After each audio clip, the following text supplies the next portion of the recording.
Soy Ricardo Rojas Gutiérrez de la compañía KDM Fire Systems.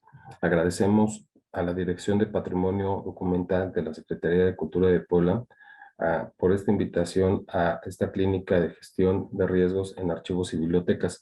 En esta participación que estará a mi cargo, les platicaré sobre diversas tecnologías que existen para el combate contra incendios y en específico les platicaré sobre los sistemas de supresión mediante agentes limpios, en específico con el agente limpio Novec. Permítanme, compartiré la presentación.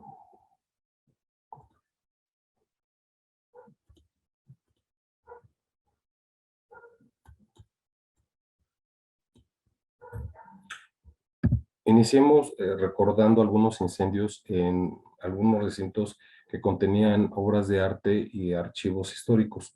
El 29 de abril de 1986, la Biblioteca Central de Los Ángeles se incendió, provocando la destrucción de unos 400,000 libros y ocasionando daños severos a otros 700,000. Este incendio ha sido una de las peores tragedias artísticas en la historia de Estados Unidos. Según secretarios de Cultura, se perdió un Quijote de 1860, todos los libros sobre la Biblia y todos los contenidos clasificados de la H a la K. El fuego consumió toda la historia del teatro y prácticamente toda la bibliografía que se tenía de William Shakespeare en ese lugar. El 24 de marzo de 1982, un incendio destruyó la Cineteca Nacional en Ciudad de México. Durante 16 horas, las llamas consumieron 99% del archivo fílmico nacional y extranjero que se resguardaba en la institución. El incendio del Museo Nacional de Brasil, el 2 de septiembre del 2018, el siniestro destruyó casi por completo la colección histórica, acumulada en alrededor de 200 años, y que se había convertido en una de las más antiguas del mundo. El ejemplo más reciente es el ocurrido en abril de 2019. La Catedral de Notre Dame, una joya de la arquitectura gótica y uno de los monumentos históricos más visitados en París, se prendió en llamas la tarde del 15 de abril de 2019. Todas las obras de arte y reliquias se perdieron.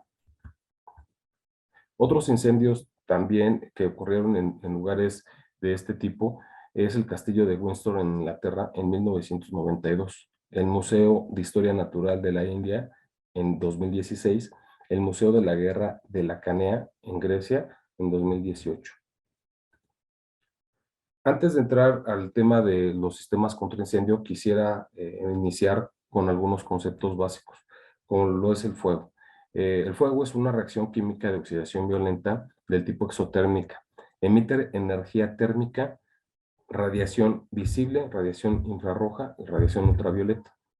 Se da en presencia de oxígeno y esto pasa cuando el material combustible y el oxígeno alcanzan la energía de activación y se mantiene debido a un fenómeno que le llamamos cadena de reacción. Es decir, tengo el componente que se quema, que es el combustible, tengo oxígeno. Cuando se le suministra energía térmica, ya sea de forma directa o indirecta, pueden alcanzar la energía de reacción, que es la energía de activación para que estas dos moléculas o estos dos átomos se combinen químicamente. Al hacerlo de esta forma, emiten energía térmica, porque es una reacción exotérmica. Y esta energía va a servir para alimentar a las partículas que están en su vecindad y que a su vez puedan generar reacción y estas a su vez van a generar más energía. De esta forma, el fuego se da de forma gradual, pero se da de forma exponencial porque al mismo tiempo va incrementándose cada vez más la energía en este núcleo que se está dando de reacciones y va a generar mayor cantidad de fuego. Entonces, el fuego lo podemos entender como algo que se compone por estos cuatro elementos: el combustible, el oxígeno, el calor que se genera y la reacción en cadena. Si nosotros logramos quitar alguno de estos elementos, podemos hacer la extinción del fuego. Sin embargo, también algo importante en cuestión del fuego y de los incendios es identificar el tipo de material combustible. Para eso tenemos una clasificación. Tenemos los clase A, que son materiales sólidos como la madera, el papel, el cartón, las telas, el caucho y el plástico. Está el clase B, que son líquidos combustibles e inflamables, como la gasolina, el alcohol, la pintura, las lacas, el petróleo. Los incendios clase C, que provienen de equipos e instalaciones eléctricas energizadas, es decir, que están conectadas a un suministro eléctrico y este está siendo constante. Los clase D son pertenecientes a metales combustibles, por ejemplo, el sodio, el potasio, el magnesio, el aluminio, el titanio. Esto es importante porque normalmente cuando se habla de incendios, uno luego hace la alusión para hacer la extinción al agua, ¿no? Si agarramos agua, podemos apagar un incendio. Sin embargo, si el incendio está proveniente por un clase D o por metales de este tipo, lo que vamos a hacer es empeorar la situación, ya que estos metales reaccionan de forma exotérmica y generan flama con el agua. Y es de esta forma que se da este tipo de incendios. Es por eso identificar muy bien el tipo de combustibles. Otro tipo de materiales combustibles son las grasas y aceites vegetales. Esos son los clases K. Esos también, aunque son líquidos combustibles, se comportan de una forma muy diferente a los clase B. Y para eso existen agentes extintores específicos para este tipo de incendios. Además de que las situaciones en las que se dan son muy diversas, ¿no? Por ejemplo, estos los podemos tener en algún tipo de instalaciones donde almacenamos los líquidos combustibles y estos se dan en cocinas industriales o, por ejemplo, en industria alimenticia donde se utilizan freidoras industriales, ¿no? Entonces, en estos dos casos existen medios de extinción muy específicos para los clase K y los clase B. Siguiendo con estos conceptos del fuego y de lo que es un incendio, quisiera platicarles también la dinámica de un incendio. Si bien inicia de una forma paulatina, esta cada vez se va a hacer más rápida respecto al tiempo, o sea, la intensidad o lo que va a empeorar se va a hacer de forma muy exponencial y va a estar relacionada también con el tipo de materiales que se están quemando. Es decir, no es lo mismo que se queme un cacho de madera a que se queme un gas combustible, por ejemplo, el gas LP o quizás un líquido combustible, la gasolina. Los tiempos son completamente diferentes. Sin embargo, esta curva se presenta en todos los casos de la misma forma, es decir, de forma exponencial. Va a iniciar en una pequeña zona y se va a ir incrementando de forma exponencial con respecto al tiempo. Eh, entonces, también es importante identificar las etapas en cómo se da un incendio. La etapa inicial es la condición insegura. Eh, por ejemplo, el calentamiento directo o indirecto de los materiales, concentraciones de atmósferas inflamables, una fuente de ignición. Por ejemplo, en estos últimos dos casos, imaginen, tenemos un taller donde tenemos solventes que utilizamos para hacer limpieza o para hacer algún proceso de restauración o lo que sea. Y tenemos el recipiente donde tenemos el líquido o el solvente, lo tenemos destapado, constantemente va a estar generándose una atmósfera inflamable en esa zona. Si junto de eso tenemos un contacto o un enchufe que genera chispa, muy seguramente vamos a iniciar un incendio en esa zona. Entonces es importante cuidar toda esta parte de las condiciones inseguras. También una condición insegura es la descomposición de materiales. Existen algún tipo de materiales que con el incremento de la temperatura ambiente, no estamos hablando de incrementos grandes, hay incrementos quizás de 10, 5 grados, pueden empezar a descomponerse. O también la misma humedad ambiental o si les cae agua, empiezan una descomposición. Estas descomposiciones suelen ser a veces térmicas, bueno, exotérmicas, mejor dicho. ¿Qué quiero decir con esto? Que van a estar generando calor y este calor puede generar un incendio, ya sea en el mismo material o que en la vecindad puedan calentar otros materiales y de esta forma se dé un incendio, ¿ok? Pero ¿qué pasa? Ok, ya no se controlaron las condiciones inseguras y desafortunadamente inicia un incendio. El incendio no va a iniciar hasta acá, va a iniciar como un conato, es decir, inicia la reacción de combustión. Se puede percibir por generación de humo, unas ligeras trazas de humo, por ejemplo, las trazas similares a un humo de cigarro, ¿no? De un cigarrillo, vemos unos hilillos por ahí de humo que van subiendo. Se puede decir que en un conato se empieza a percibir algo así o se pudiera percibir algo así. También depende del tipo de clasificación de material combustible, es decir, si es un clase A, un clase B, un clase C. También podemos percibirlo a través del olfato, ¿no? ¿Quién no ha estado en algún lugar y de repente percibe el olor a quemado, ¿no? Dice, oye, huele algo a quemado, ¿no? Normalmente estos conatos se dan en cables eléctricos, ¿no? En conexiones eléctricas, y esto que percibimos como quemado es el recubrimiento que tienen los conductores.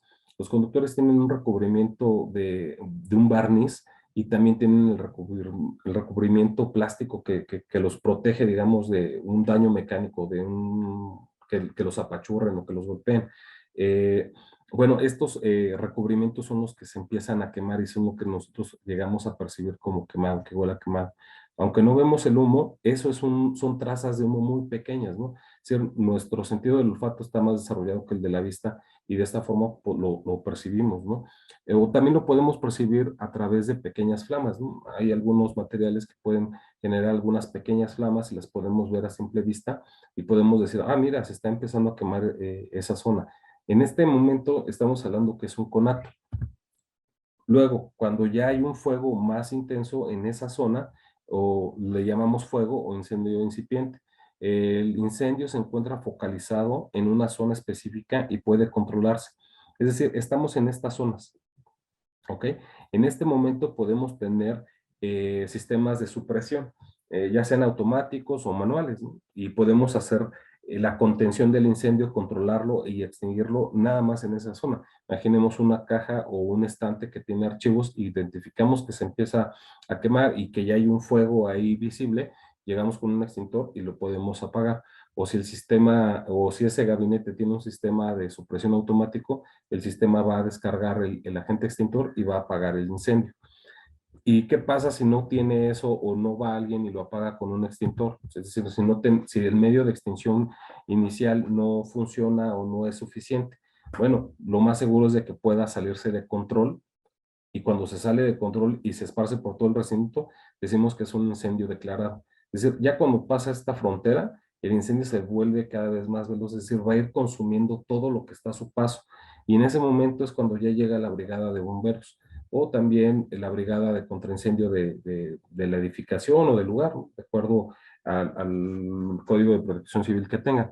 Y en ese momento, lo que hacen estas brigadas es intentar contener el incendio y que no se pase a edificaciones vecinas. Es decir, el medio de extinción ya no pudo apagarlo en aquel rincón, en aquel gabinete, y ya se esparció por todos los gabinetes, por todo un cuarto, ¿no? Por todo un piso. Bueno, lo que va a hacer bomberos es contener el incendio en ese piso, en ese cuarto, y que no se expanda a otras edificaciones, ¿no? O quizás contenerlo en un solo edificio y que de ahí no se salga a edificios vecinos o a cuartos vecinos. ¿Ok? Ahora sí, hablando de sistemas contra incendio, cuando nosotros hablamos de sistemas contra incendio, nos referimos a la infraestructura que cuentan los edificios, con que cuentan los edificios. Infraestructura, por ejemplo, similar a la que es los circuitos eléctricos, los circuitos de iluminación, los aires acondicionados, la red de agua potable, la de drenaje, todas esas son infraestructuras que llevan los edificios. Bueno, los sistemas contra incendio también son infraestructura que deben de llevar los edificios para hacer la protección en caso de que haya un incendio. Y los sistemas contra incendio los podemos dividir, por decirlo de una forma, dividir en dos tipos, ¿ok? Los que son los sistemas de combate y los sistemas que son de alarma y detección, o más bien de detección y alarma, ¿ok? Ambos sistemas, o más bien los sistemas contra incendio, tienen la principal función de salvaguardar la vida, ¿ok? Y esto lo hacemos principalmente con los sistemas de detección y alarma. Cuando nosotros detectamos un incendio, lo primerito que tenemos que hacer pues, es alertar a la población, seguir los protocolos de evacuación y poder poner en salvo a las personas. Una vez que hacemos eso, ahí es cuando ya entran los sistemas contra incendio, los de combate, para hacer la supresión del incendio o la contención del mismo, o poderlo controlar y que este no se propague por todo un edificio o que se vaya en toda una cuadra, ¿no? Es por eso que quería hacer la mención de esta división, pero no es tanto una división, sino el funcionamiento, ¿no? El principal funcionamiento de la detección en arma, que es primordial, que deben tener las instalaciones y los sistemas de combate. Como ejemplos de infraestructura de contraincendios, pues tenemos los cuartos de bomba que están dedicados a los sistemas contra incendio, los sistemas hidráulicos, las redes hidráulicas, es decir, el sistema de bombeo va a mandar el agua por todas las redes de tubería y van a llegar a cada uno de los sistemas. ¿Cuáles tipos de sistemas? Pues, por ejemplo, los sistemas de rociadores, los hidrantes con manguera o otro tipo de sistemas, ¿no? Como sistemas de detección, tenemos la detección de gas y flama, la detección y alarma de humos o de incendio, los sistemas de supresión, que son sistemas de supresión especiales o para riesgos específicos y de los cuales vamos a hablar más adelante. Eh, los sistemas, y hay otro tipo de sistemas, por ejemplo, los sistemas de agua espuma, los sistemas de gases inertes, ¿no? También los sistemas de CO2 y otros más, ¿no? Hablando de tecnologías de detección, es importante también identificar cuál es la tecnología que se adecua más a mi necesidad. Si ven esta gráfica, es muy similar a la que les presentaba con las flamitas en las diapositivas anteriores, y esta tiene distintas tecnologías que puedo aplicar de acuerdo a la etapa del incendio. ¿Ok? Y, por ejemplo, tenemos la detección temprana. Su nombre lo dice tal cual, es un detector que me va a permitir identificar el incendio en las etapas primarias del mismo, ¿no? Es decir, en la etapa de conato, yo voy a poder hacer una identificación oportuna. ¿Cómo funciona? Bueno, es un sistema que aspira muestras de aire y detecta pequeñas partículas de humo. Les comentaba, el ser humano tiene un tanto desarrollado el sentido del olfato en este sentido, porque a veces percibimos primero a través del olfato que se está quemando algo antes de ver que se está quemando, ¿no? No vemos todavía el humo, pero ya sabemos que empieza a haber trazas de humo. Pues estos sistemas funcionan algo así. Tenemos unas redes de tuberías, es decir, unas trayectorias de tubería, las cuales están perforadas y por ahí toma las muestras de aire. Y si en ese aire hay humo, las va a llevar a una cámara de detección y este me va a indicar un porcentaje, me va a decir, ¿sabes qué? Estás en una etapa temprana, está habiendo partículas de humo. Si esta concentración se va incrementando, me va a mandar una segunda alerta. Hay dispositivos que tienen hasta 5 niveles de alerta, 4 o 5 niveles de alerta, y yo los puedo configurar para que me vaya avisando de acuerdo a estas concentraciones. ¿Okay? También algo importante, existen de dos tipos de tecnología. Los que podemos decir como detección puntual, que es un conjunto de capilares que puedo instalar en distintos puntos y el detector me va a indicar en qué punto está el incendio, y los que son por zona. Es decir, yo voy a tener una tubería, una red de tuberías y en toda esa va a estar aspirando. Y el detector me va a decir, ah, en esta zona tienes un incendio. No sé en dónde, pero lo tengo. Imaginemos en un piso, tengo 5 cuartos, tengo 4 cuartos, perdón, y en cada uno de esos cuartos yo pongo una zona de detección, es decir, un tubo en el cual va a estar aspirando de ese cuarto muestras de aire. Eh, lo que me va a decir el detector es de que en ese cuarto hay un incendio, no me va a decir en qué parte. Imaginemos que en ese cuarto yo tengo una serie de gabinetes como estos, ¿okay? Y donde tengo archivos almacenados y clasificados de una forma que los separamos físicamente por un gabinete. No voy a saber en qué gabinete está el incendio o dónde se está dando el incendio. Simplemente me va a decir, en ese cuarto hay un incendio. ¿Okay? Sin embargo, si yo utilizo esta tecnología, esta sí me va a permitir indicar en qué punto estoy teniendo el conato. Y de esa forma yo puedo tomar acción inmediata. Veíamos en las gráficas de tiempo contra intensidad del fuego o cómo va incrementando el fuego. El tiempo es crucial. Entre más tiempo pase, vamos a tener mayor, o vamos a permitir que el fuego se vaya esparciendo cada vez más, cada vez más, cada vez más, y pues a veces eso no es deseable, ¿no? Entre más rápido yo lo pueda controlar, y principalmente en este tipo de aplicaciones donde tenemos archivo histórico o documentos únicos, pues lo que quiero es evitar que se me destruya lo menos posible, ¿no? Quiero que lo menos posible se afecte, y para eso pues puedo utilizar este tipo de tecnología.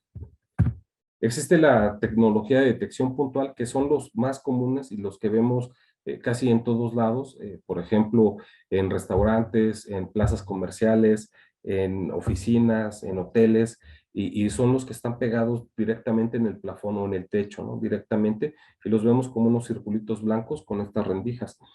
Bueno, estos detectores se instalan y se distribuyen de forma proporcional. Tienen coberturas máximas, es decir, tienen áreas cuadradas que tienen de máximo para poder colocarse. Entonces, se miden estas áreas y se determina cuántos detectores van, y se colocan lo más homogéneo que se pueda. Existen de diferentes tecnologías, iónicos, tipo láser, tipo fotoeléctrico, y cada una de estas pues tiene una sensibilidad diferente, ¿no?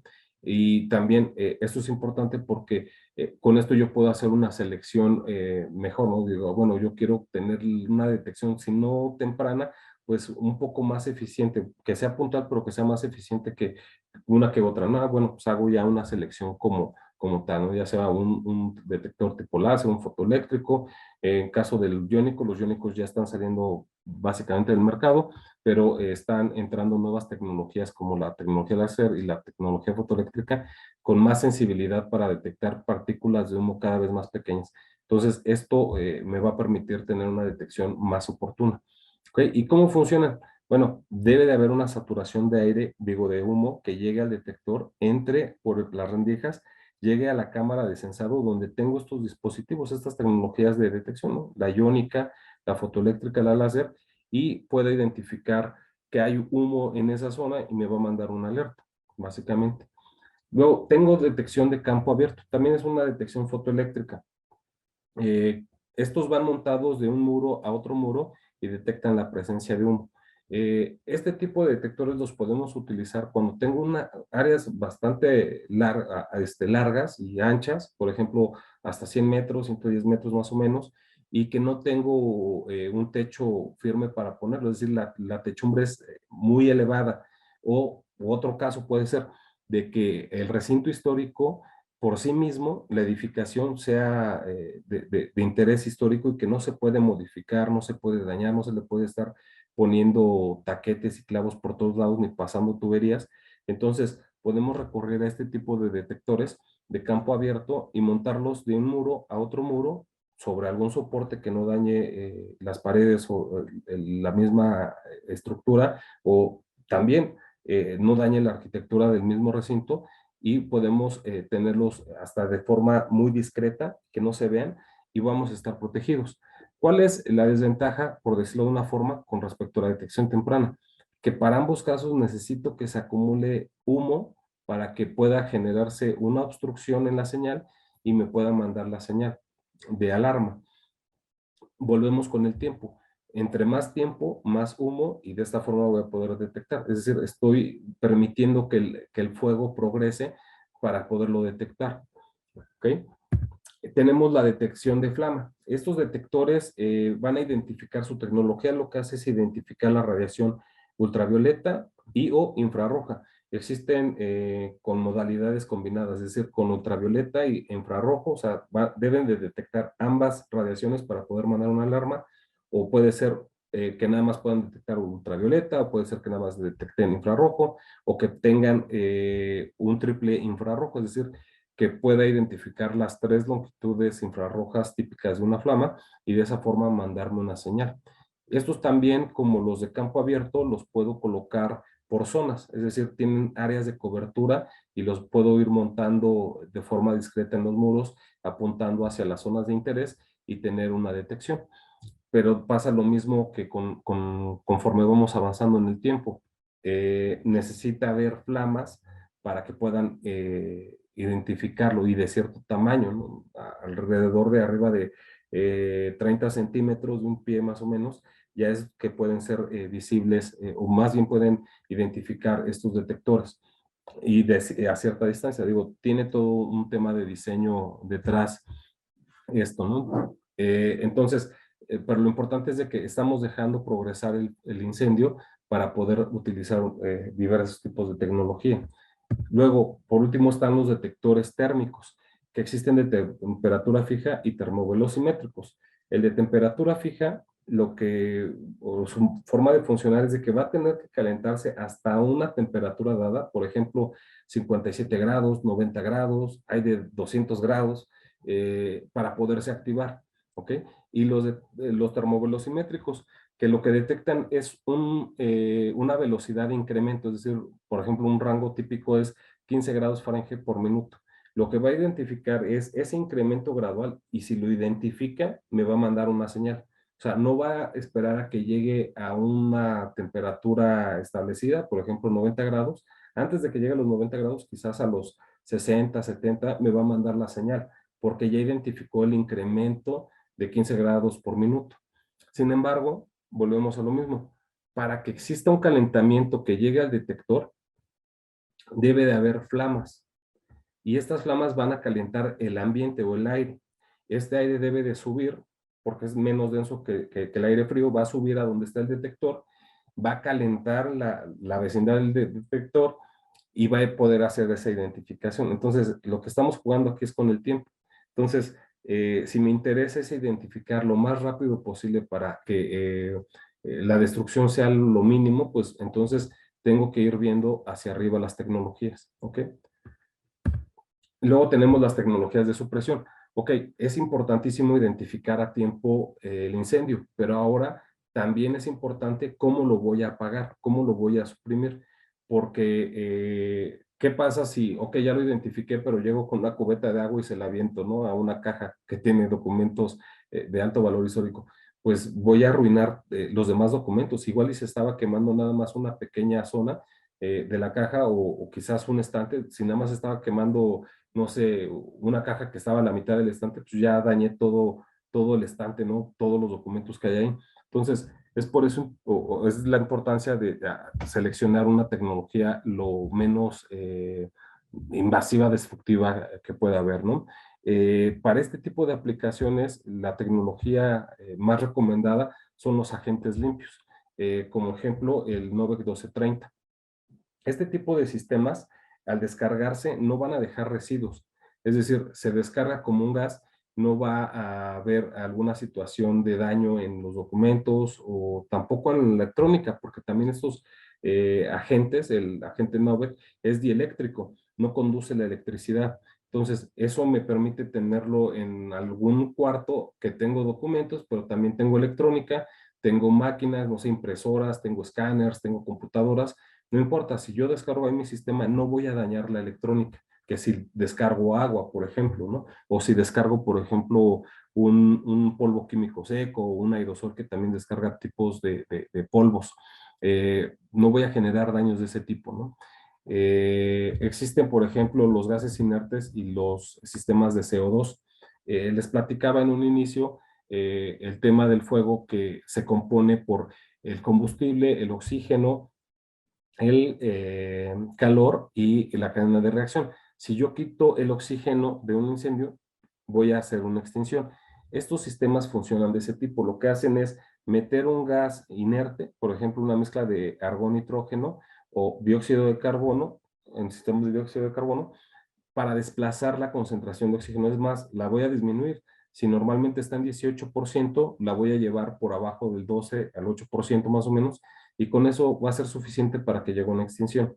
Sin embargo, tenemos un riesgo de que si hay personas en el lugar donde se hace la descarga, voy a ocasionar posibles fatalidades, ¿no? Entonces, estos sistemas, de hecho, normativamente no están permitidos para lugares donde hay personas o donde normalmente pudiera haber personas.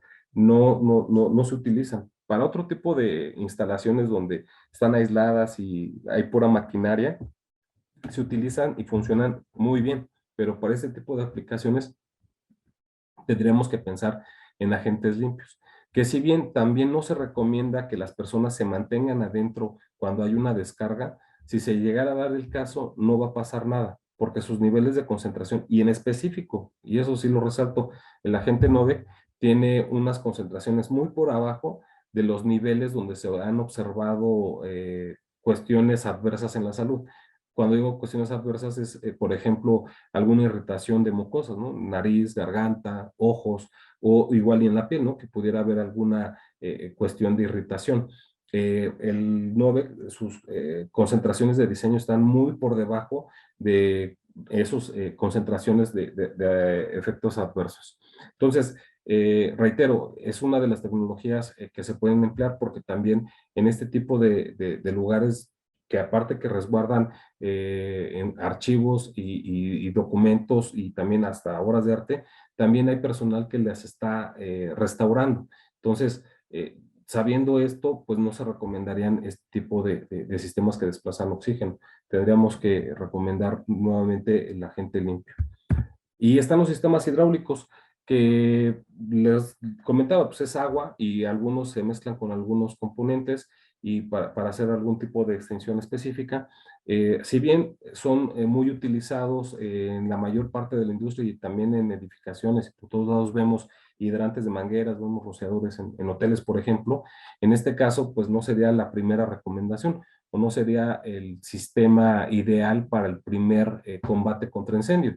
Esto yo lo pondría como un sistema de última o de segunda, de refuerzo, ¿no? Por decirlo de una forma.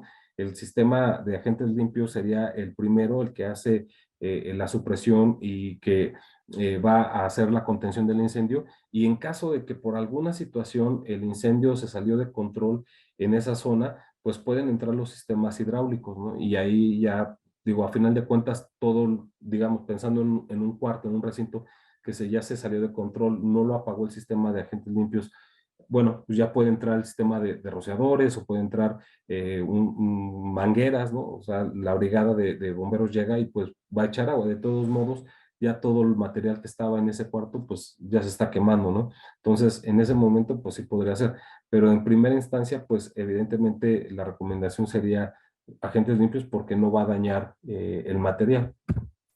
Y les comentaba, existen múltiples tipos de sistemas que van enfocados en diferentes tipos de riesgos, ¿no? Sí, igual y en este caso no aplican, nada más se los quería mencionar como un ejemplo de la diversidad en la cuestión de tecnologías de supresión. Ahora, hablando de los sistemas de supresión automático, los sistemas de supresión mediante agentes limpios combina la tecnología de detección y alarma con componentes de combate contra incendio, es decir, el agente supresor, en este caso NOVEC. Esta combinación los hace efectivos y autónomos para la supresión de incendios. ¿Cómo funciona? Los detectores identifican el conato de incendio, mandan una señal a un panel de control y este genera señales de alarma y la señal de descarga. Aquí tengo un bosquejo, lo explico cómo funciona.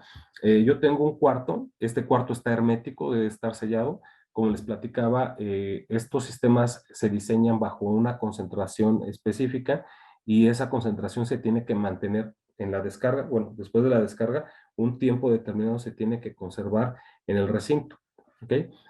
No puede haber fugas, porque si hay fugas baja la concentración y puede ser menos efectivo si hay alguna reignición de fuego en ese cuarto. Debe pasar alrededor de 20, 30 minutos sellado el cuarto para que no haya una reignición. Y la forma de funcionar es, mis elementos de detección pueden ser este tipo, que son los detectores puntuales, o pueden ser también el detector de detección temprana. ¿Okay? Aquí nada más como ejemplo puse estos y tengo aquí dos zonas, es decir, dos líneas independientes que van al tablero y una puede funcionar de esta forma. Un detector empieza a identificar que hay un conato de incendio, es decir, detecta humo, manda la señal al panel. El panel lo que va a hacer es mandar una señal de alerta con una frecuencia de sonido, es decir, va a estar mandando un sonido, va a estar emitiendo un sonido la alarma. Quizás si yo tengo, por ejemplo, no es necesario, pero pudiéramos tener un semáforo de este tipo en el cual la luz ámbar se parpadee cuando hay una alarma nada más, ¿no? Cuando hay alarma de que hay humo. Y después el panel no va a hacer la descarga automáticamente. Si yo le digo que no, si yo lo configuro de esa forma, si yo lo programo de esa forma, no va a hacer la descarga en automático. Va a esperar a que haya una segunda señal, es decir, una zona cruzada. cuando digo a zona cruzada es de que no va a hacer una descarga hasta que uno de estos detectores que están en la otra zona se active. Es decir, si en esta zona hubo la primera detección, va a esperar a que uno de estos detectores identifique para que haga la descarga. Esto para evitar fallas o si esta línea de detectores está en falla o dos detectores están en falla, bueno, no genere una falsa descarga, ¿no? Entonces va a ser la zona cruzada y cuando este panel detecta que de la otra zona viene la misma señal, ahora va a cambiar la frecuencia de la bocina, es decir, el ritmo del sonido y va a activar quizás esta luz, ¿no? Que significaría descarga y de esta forma va a alertar a las personas de que en ese cuarto va a haber una descarga. Si hay gente ahí adentro, sale, va a tener tiempo, un breve tiempo para poder evacuar y de esta forma va a mandar la señal de descarga. Previo a eso, antes de mandar la señal de descarga, si contamos con sistemas de aires acondicionados, podemos mandar una señal para pararlo, que lo apague. Y también vamos a mandar una señal para cerrar las ventilas del aire acondicionado, para que por ahí no se vaya la concentración de la gente. Entonces, va a detectar una primera alarma, va a confirmar con una zona cruzada. eh, en la primera detección va a tener una frecuencia de sonido, la alarma audible, va a tener quizás un color diferente, la alarma visible, y ya cuando hay una confirmación con la zona cruzada, va a cambiar la frecuencia de sonido, va a activar otra alarma visible, por ejemplo, o si nada más tengo una sola alarma estroboscópica, que parpadea, pues puedo hacer que parpadee más rápido, ¿no? Dependiendo también del tipo de alarma que seleccionemos para el sistema. Puede ser que prenda con una frecuencia más rápida. Y también va a mandar una señal para apagar el aire acondicionado, cerrar las ventilas y también, si yo tengo una puerta automática, mandar a que cierre esa puerta automática. Y de esa forma va a generar descarga y va a generar que el agente salga por las boquillas. Ahora les platico sobre el agente Novec, sus cualidades. Es un líquido incoloro volátil que al momento de la descarga se gasifica e incorpora en el ambiente. Les decía, es dieléctrico, no conduce la electricidad, no afecta a los aparatos eléctricos. No afecta a los materiales sólidos como el papel, eso también es relevante. La forma de extinción, el mecanismo de extinción principal es el enfriamiento. Al descargarse el agente, cambia de fase líquida a fase gaseosa. En este cambio de fase va a absorber energía del medio, es decir, va a absorber el calor que hay en el medio y de esta forma va a bajar la temperatura del cuarto y vamos a hacer una extensión quitando el calor, ¿ok? Pero también, como les decía, se mantiene la concentración dentro del cuarto después de la descarga. ¿Y por qué? Para evitar reigniciones. La reignición sería de que nuevamente dos moléculas, dos átomos, reaccionen entre sí y generen de nuevo la reacción de combustión, que empiece la cadena de reacción. Bueno, el agente al estar propagado por todo el cuarto va a estar en contacto con esos elementos y no va a permitir, va a ser una inhibición, es decir, va a enfriar esa reacción para inhibir que se combinen y generen calor y que se vuelva a generar el conato, el incendio, ¿no? Es decir, va a apagar la reacción nuevamente. Entonces, la gente no ve que es una de las mejores tecnologías en supresión de incendios y para este tipo de aplicaciones es la más recomendada. Les quiero presentar, tengo aquí un poco de agente Novec, les voy a hacer, permítanme, déjenme poner la pantalla. Tengo aquí un poco de agente Novec,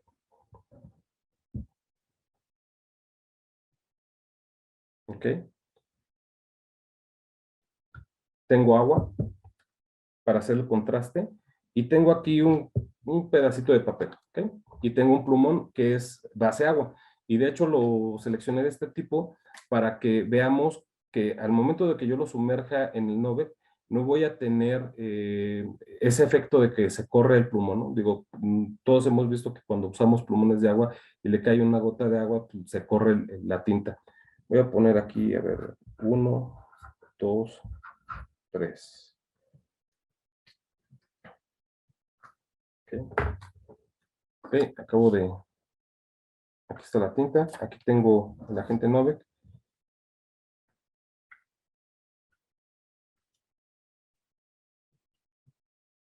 Novec. Listo. Ok, miren, si pueden ver, la tinta no se corre. De hecho, el papel básicamente ya se secó. Lo doblo y lo puedo poner en su nueva posición, bueno, en su posición normal, ¿no? No hay ningún problema. Ahora lo voy a hacer lo mismo con el agua. Agua. Voy a sumergirlo igual. Y vamos a ver, o empezamos a ver, dejen que se escurra un poquito aquí. Podemos ver que la tinta se empieza a correr, ¿no? En estas zonas por aquí se alcanza a ver que corre y el papel pues, está completamente mojado. ¿Ok?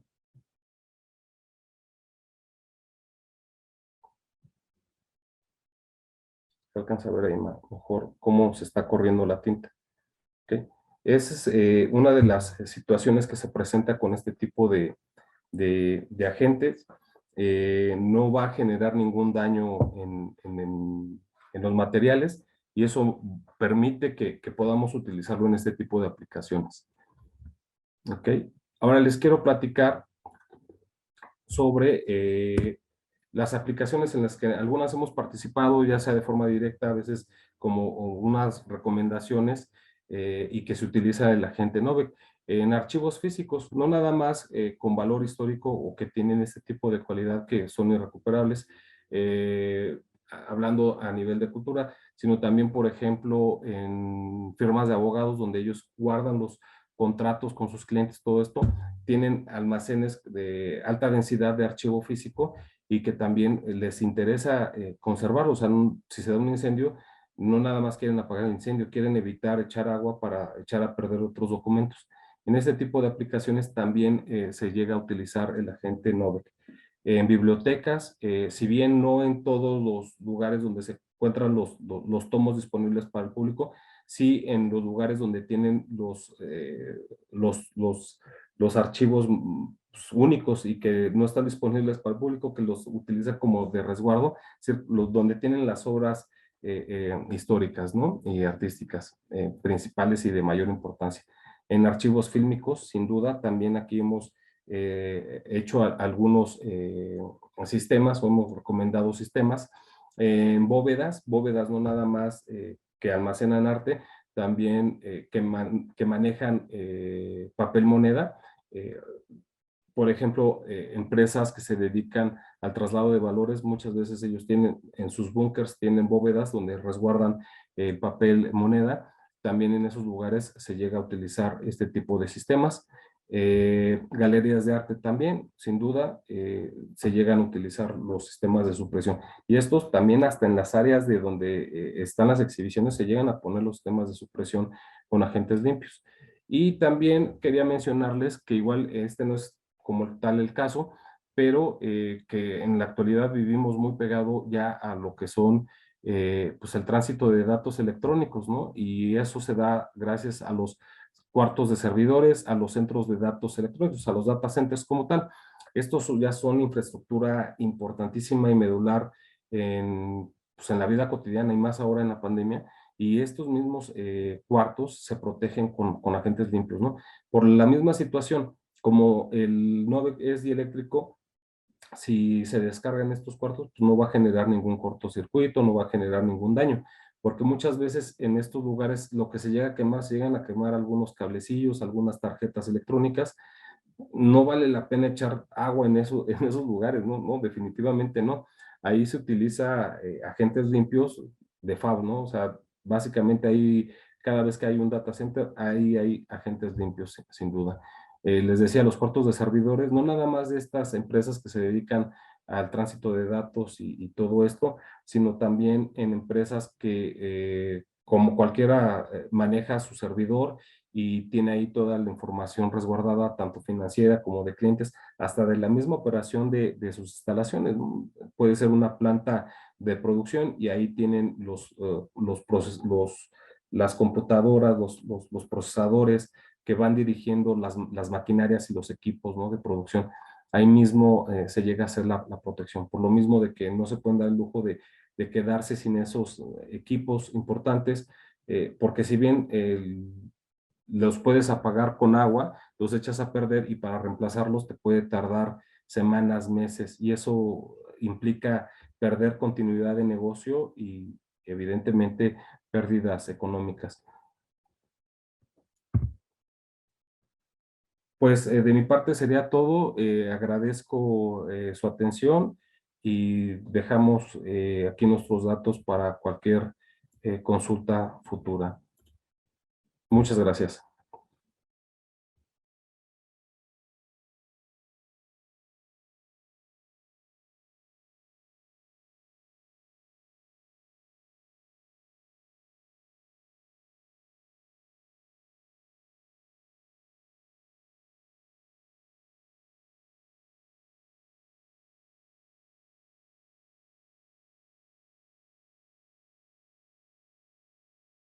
Gobierno de Puebla. Hacer historia, hacer futuro.